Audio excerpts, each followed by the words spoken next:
YouTubers, I come to you today to talk to you about something that I probably have not ever talked about on my channel, which is really surprising because of what it's about. It's about how much I love my Ducati Streetfighter and how underrated I think this bike is. But first, let me give you a little bit of a background into my riding history and the bikes that I've owned, because I've owned a lot and I've ridden a lot of different bikes as well. When I first started riding, I rode a 1973 Honda CB354 and I loved that thing. I thought it was awesome. It was a little cafe looking bike, and I was constantly trying to do the ton and get it up to 100 miles per hour.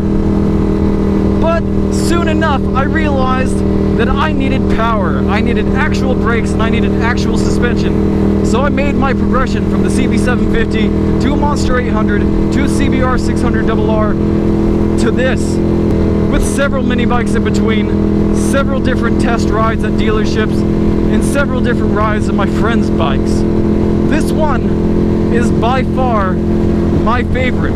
So let's get into why I think this bike is super underrated. First of all, it's got power. This thing put down 123 wheel horsepower on a dyno. I have very little mods to the engine, so basically it's doing about 135 to 140 horsepower at the crank. Stock is supposed to be like 125 at the crank, so just opening up the air intake and putting an exhaust on it, getting it tuned, netted me some serious power for an 848. And as we all know, with great power comes great responsibility? No, great brakes.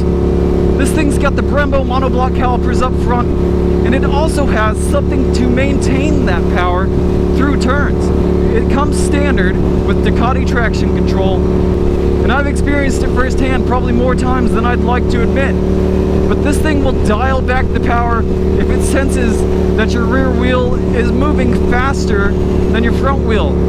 So if you get into a slide, it'll knock that power back and it'll save you from high-siding yourself into oblivion.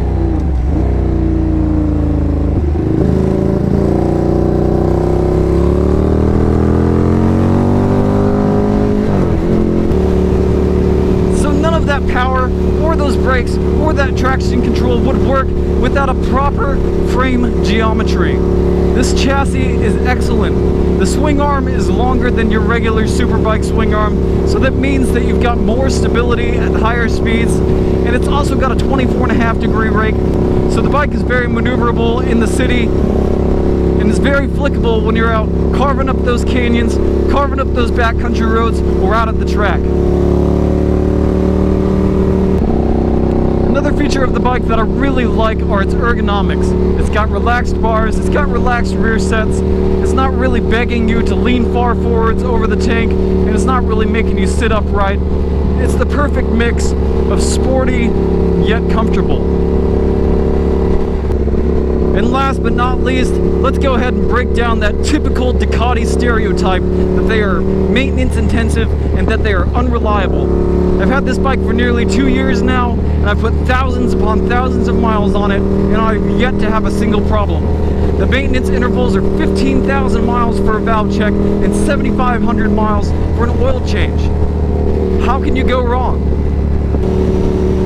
And surely I've missed a few of the smaller aspects about this bike. It gets pretty good gas mileage. I get about 35 miles per gallon on average. It's got great curb appeal. It's loud, it's flashy, it looks awesome. And it doesn't really have that super sport look, so that means you're not getting eyeballed by the cops everywhere you go. So that's why I love this bike. It is my favorite bike. I ride it every single day.